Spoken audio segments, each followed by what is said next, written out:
तो बच्चों, हमारा चैप्टर चल रहा था अध्याय 13 नेतृत्व एवं संप्रेषण। नेतृत्व से संबंधित मैंने पढ़ा दिया था, संप्रेषण में भी अर्थ वगैरह समझा दिया था। आज हम आपको संप्रेषण के प्रकार और माध्यम बताने जा रहे हैं। तो संप्रेषण के प्रकार की बात करें तो संप्रेषण के प्रकार में पहला प्रकार होता है नीचे की ओर, ऊपर की ओर और समतल संप्रेषण। अब आप बोलोगे सर ये नीचे की ओर ऊपर की ओर आप क्या बोल रहे हैं, समझ में नहीं आया। तो चलिए अब मैं इसको नीचे की ओर क्या है पहले इसको बता देता हूँ। जब कोई भी संगठन में उपक्रम में कोई सूचना या जानकारी ऊंचे अधिकारी या कर्मचारी अपने अधीनस्थ निम्न स्तर के यानी नीचे कर्मचारी को कोई सूचना देते हैं, कोई जानकारी देते हैं, तो उसे हम कहते हैं नीचे की ओर संप्रेषण। नहीं समझ में आया? एक छोटा सा एग्जाम्पल ले लो। मान लीजिए किसी फैक्ट्री में जो उच्च अधिकारी है, मान लीजिए प्रबंधक है, वो कोई जानकारी विभागीय कर्मचारी को देता है, मतलब अपने से नीचे कर्मचारी को सूचना देता है, तो हम उसको क्या कौन सा संप्रेषण कहेंगे? नीचे की ओर संप्रेषण। ओके। अब ऊपर की ओर संप्रेषण, जब छोटे अधिकारी या छोटे कर्मचारियों द्वारा या निम्न कर्मचारियों द्वारा कोई जानकारी या कोई सूचना अपने से ऊपर अधिकारी को देते हैं, तो उसे हम क्या कहते हैं? ऊपर की ओर। यानी जब नीचे से ऊपर जाएंगे तो ऊपर की ओर, और इसमें क्या था, ऊपर से नीचे आ रहे हैं तो नीचे की ओर। क्यों आ रहे हैं? जानकारी या सूचना देने के लिए। ठीक है। तो नीचे की ओर मतलब उच्च अधिकारी अपने निम्न कर्मचारियों को, निम्न स्तर के कर्मचारी को कोई सूचना या जानकारी देते हैं तो उसे नीचे की ओर। और जब उच्च अधिकारी को कोई निम्न अधिकारी या निम्न स्तर का कर्मचारी कोई सूचना देता है तो उसे ऊपर की ओर संप्रेषण कहते हैं। अब इसी में तीसरा है समतल।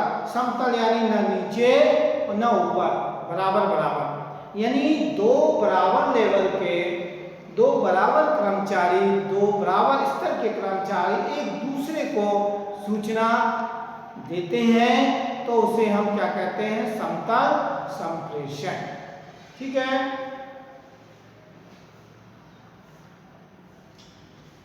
तो यह हो गए नीचे की ओर, ऊपर की ओर समतल संप्रेषण। अब चलिए दूसरा संप्रेषण की बात करें, मौखिक एवं लिखित संप्रेषण।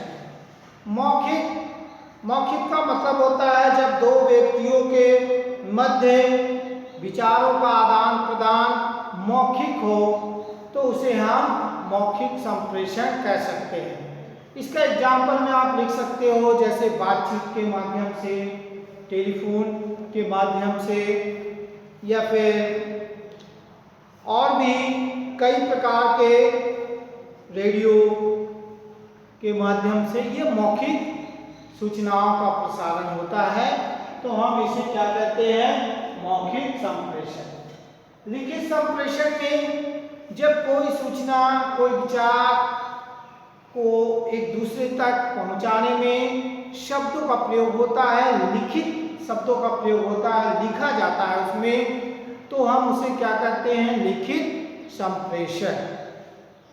जैसे पत्र, पत्रिकाएं, कार्यालय के बुलेटिन, डायरी, ईमेल, ये सब संप्रेषण किस में आते हैं? लिखित संप्रेषण में। तो ये हमारा हो गया मौखिक संप्रेषण और लिखित संप्रेषण। एक बार फिर से, मौखिक संप्रेषण में सिर्फ मौखिक रहता है, इसमें लिखने का काम नहीं होता है, और लिखित संप्रेषण में लिख करके कोई सूचना संप्रेषित किया जाता है तो उसे लिखित संप्रेषण कहते हैं।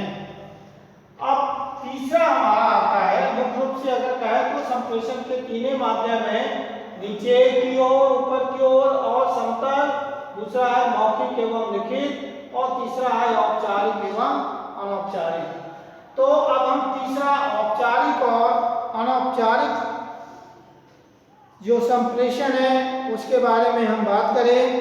जब एक संस्था में काम करने वाले कर्मचारियों अधिकारियों के मध्य औपचारिक संबंध होता है तो हम उसे क्या कहते हैं? औपचारिक संप्रेषण।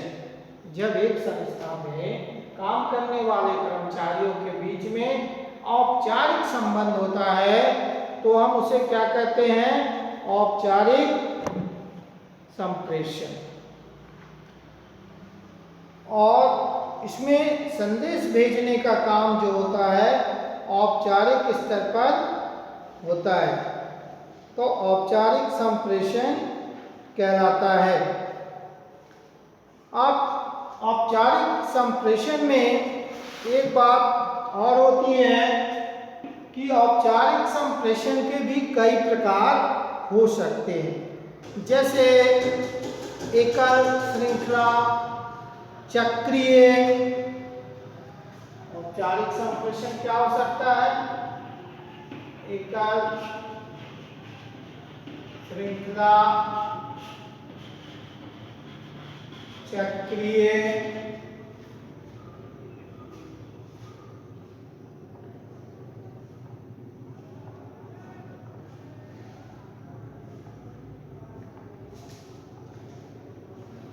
चक्रीय और घूमता जाल, मुक्त प्रवाह, घूमता जाल। इस तरह से ये औपचारिक संप्रेषण के प्रकार हैं। अब इसके बारे में अगर हम थोड़ी थोड़ी बात करें तो अपन ये कह सकते हैं एकल तंत्र, मतलब इसमें एक व्यक्ति से दूसरे व्यक्ति तक सिर्फ एक व्यक्ति के माध्यम से सूचनाएं पहुंचाई जाती है। इसी तरह से चक्रीय मतलब एक सूचना दूसरे सूचना के पास या फिर दूसरा तीसरों को, इस तरह से ये चक्र जैसे घूमता रहता है।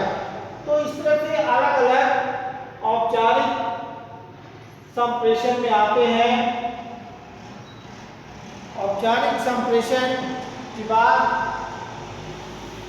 के आधार पे अगर हम दूसरी बात करें अनौपचारिक संप्रेषण, जब एक संस्था में कार्यरत कर्मचारी के मध्य प्रायः मित्रता, घनिष्ठता संबंध बन जाता है और एक समान व्यवहार होता है तो इसे हम अनौपचारिक संप्रेषण कहते हैं। जैसे किसी संस्था में काम करते हैं तो क्या होता है, एक दूसरे के बीच में मित्रता हो जाती है, घनिष्ठता हो जाता है, मन मिलने लगता है। तो उनके बीच में जो संप्रेषण होता है, जैसे घर बार की बात, साथ में खाना खाने की, या और भी मने कुछ अपने पारिवारिक स्थिति के बारे में भी सूचनाओं का आदान प्रदान करते हैं तो वो क्या होता है? अनौपचारिक संप्रेषण कहलाता है। तो इस तरह से औपचारिक संप्रेषण यानी कार्य, कर्मचारियों और कार्य से संबंधित सूचनाओं का संप्रेषण होता है और अनौपचारिक संप्रेषण में कार्य से संबंधित न होकर के व्यक्तिगत, सामाजिक, पारिवारिक सूचनाओं का संप्रेषण इसमें हो सकता है। तो इस तरह से ये आपका अनौपचारिक संप्रेषण कहलाता है।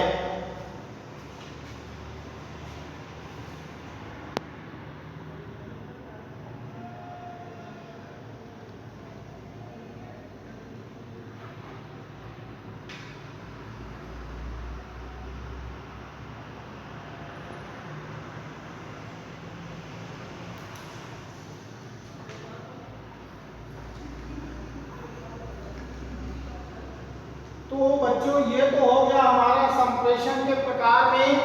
अब हम संप्रेषण का क्या महत्व है इसके भी कुछ पॉइंट है मैंने लिखा है और इन पॉइंटों के बारे में मैं आपको बता रहा हूं। तो संप्रेषण के महत्व में सबसे पहला होता है शीघ्र निर्णय एवं उनका क्रियान्वयन। मतलब अगर संप्रेषण का क्या महत्व है? संप्रेषण का महत्व होता है कि इससे उपक्रम की समस्याओं का तुरंत निराकरण किया जा सकता है और जो भी समस्या आती है उसे दूर करने में संप्रेषण का बहुत ही ज़्यादा महत्व है। चलिए दूसरा, अगर हम इसके प्रबंध की महत्व की बात करें तो दूसरा महत्व है प्रबंधकीय क्षमता का विस्तार।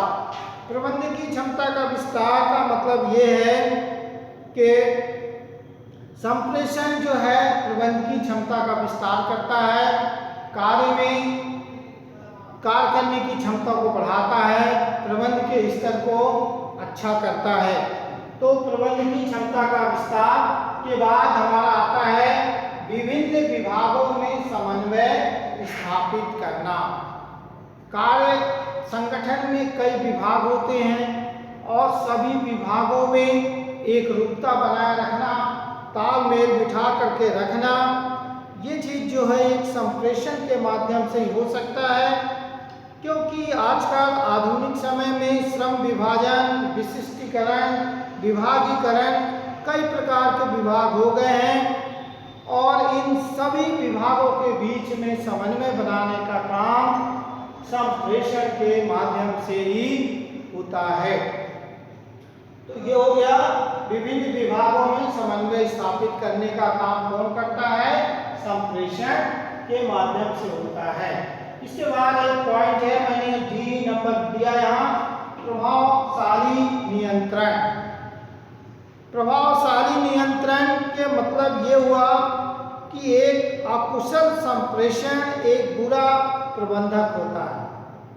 देखिए यहाँ पर एक चीज ये बताई गई है कि अगर सकुशल प्रबंधक है तब तो ठीक है, लेकिन अगर अकुशल प्रबंधक है तो प्रबंध पर बुरा प्रभाव पड़ेगा। तो प्रभावशाली प्रबंधन के लिए संप्रेषण के माध्यम से हम जो कर्मचारी कार्य कर रहे हैं उन पे हम नियंत्रण रख सकते हैं और उपक्रम के लक्ष्यों को योजना अनुसार प्राप्त कर सकते हैं। तो बच्चों इस तरह से प्रभावशाली नियंत्रण करने में भी आपका संप्रेषण का अपना अलग महत्व है। फिर आता है अगला पॉइंट है, जी के बाद हमने ये लिखा है न्यूनतम लागत पर अधिकतम उत्पादन। ये पॉइंट स्पष्ट है, न्यूनतम यानी कम लागत पर, अधिकतम यानी अधिक उत्पादन करना। और ये कब संभव होगा? जब अच्छा संप्रेषण होगा तब, क्योंकि प्रबंध और कर्मचारियों पर के मध्य अगर मधुर संबंध है तभी हम अधिक से अधिक उत्पादन कर सकते हैं। कभी कभी क्या होता है, उद्योगों में जो कर्मचारी हैं और जो प्रबंधक है उन दोनों के बीच में तालमेल नहीं बैठता है, तो कभी उद्योगों में हड़ताल हो जाता है, कभी लोग कार्य नहीं करते हैं, छुट्टी मतलब सामूहिक अवकाश ले लेते हैं। इस तरह से उनके बीच में अच्छे संबंध नहीं होने के कारण जो उद्योग है वो कंटिन्यू नहीं रहता है, लगातार नहीं चलता रहता है, बीच में ब्रेक डाउन हो जाता है, रुक जाता है, जिसके कारण उत्पादन कम हो जाता है। लेकिन अगर प्रबंधक और कर्मचारियों के बीच में अच्छे संबंध रहेंगे, मधुर संबंध रहेंगे, तो निश्चित ही है कि कम से कम लागत पर ज़्यादा से ज़्यादा उत्पादन किया जा सकता है।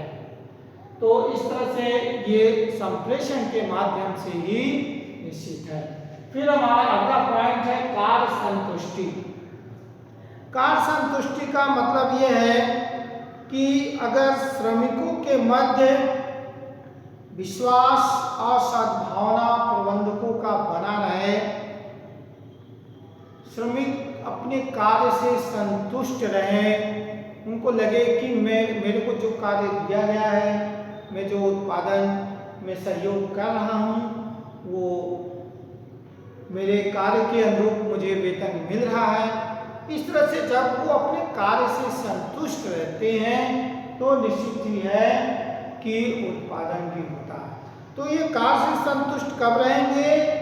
जब उच्च अधिकारी और कर्मचारियों के बीच में संप्रेषण बना रहेगा, वो भी मधुर संबंध बना तभी वो अपने कार्य से भी संतुष्ट रहेंगे। अन्यथा जब वो कार्य से संतुष्ट नहीं रहेंगे तो उनका उत्पादन क्षेत्र या उनके कार्य पद्धति में परिवर्तन हो जाता है। इसके बाद आता है एक और पॉइंट है नेतृत्व क्रिया का आधार, यानी जो संप्रेषण है वो एक दो व्यक्तियों के बीच में नेतृत्व करने के कार्य में आता है। नेतृत्व करने के लिए मतलब उनका मार्गदर्शन करने के लिए, उनका देखरेख करने के लिए संप्रेषण के आधार पर ही किया जा सकता है।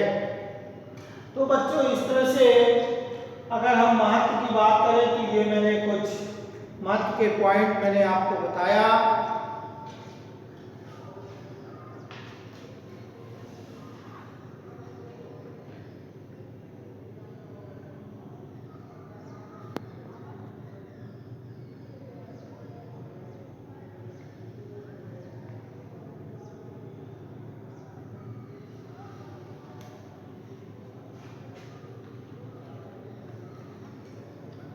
इन्हीं पॉइंट को अगर मैं एक बार फिर से आपको समझा दे रहा हूँ।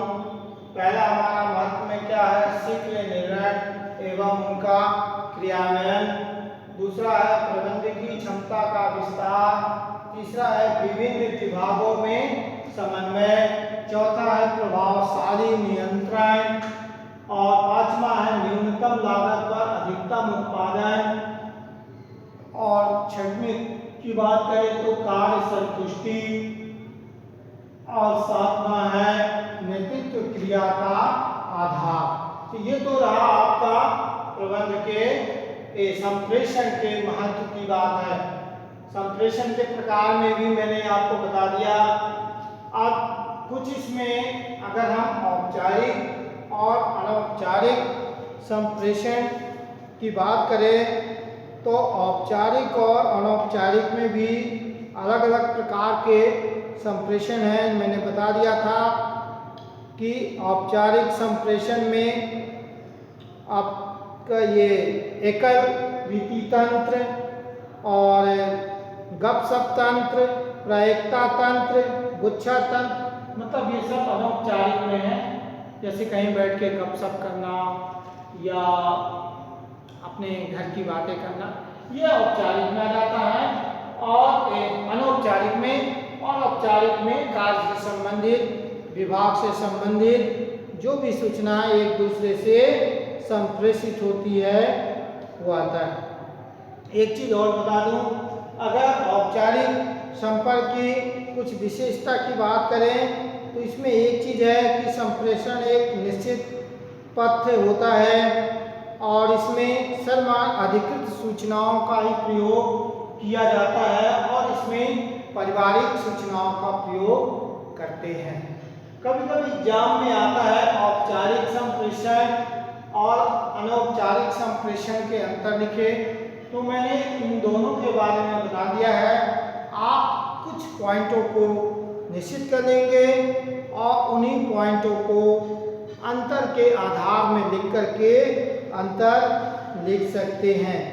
इस तरह से जैसे कह सकते हैं ढांचे का आधार, तो ढांचे के आधार में औपचारिक में क्या हो जाएगा, यह एक अधिकार और दायित्व के आधार पर होता है और ये कर्मचारी के पारस्परिक संबंध होता है।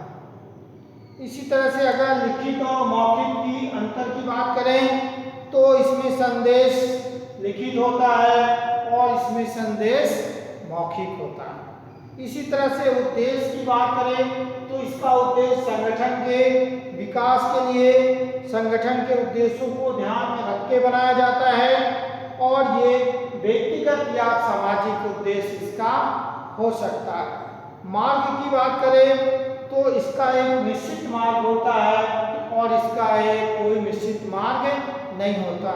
इस तरह से कुछ पॉइंट भी आप लिख सकते हो। अगर इसी में एक पॉइंट और आप बना सकते हो गति, तो आप गति की बात करें तो इसकी गति अपेक्षाकृत धीमी होती है और इसकी गति तेज होती है। तो ये कुछ अंतर भी मैंने आपको बता दिया, ये अंतर को भी आप नोट कर सकते हो आप अपने बुक में देख सकते हो। अब मैं इससे संबंधित कुछ होमवर्क, कुछ प्रश्न भी दे रहा हूँ। यहाँ पर आप उस प्रश्न को नोट कर लेंगे। पहला प्रश्न है,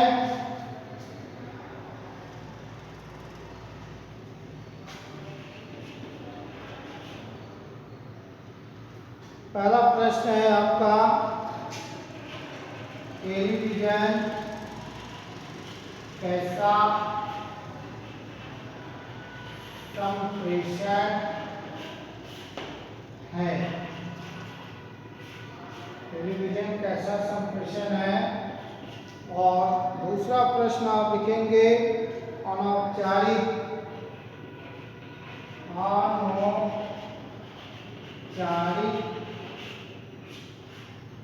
संप्रेषण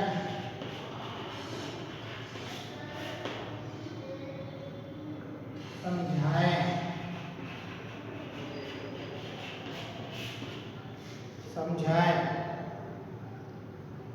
और एक तीसरा प्रश्न मैं यहाँ लिख दे रहा हूँ, संप्रेषण के महत्व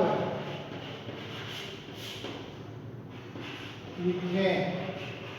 ये 3 प्रश्न है, इसका उत्तर आपको लिखना है।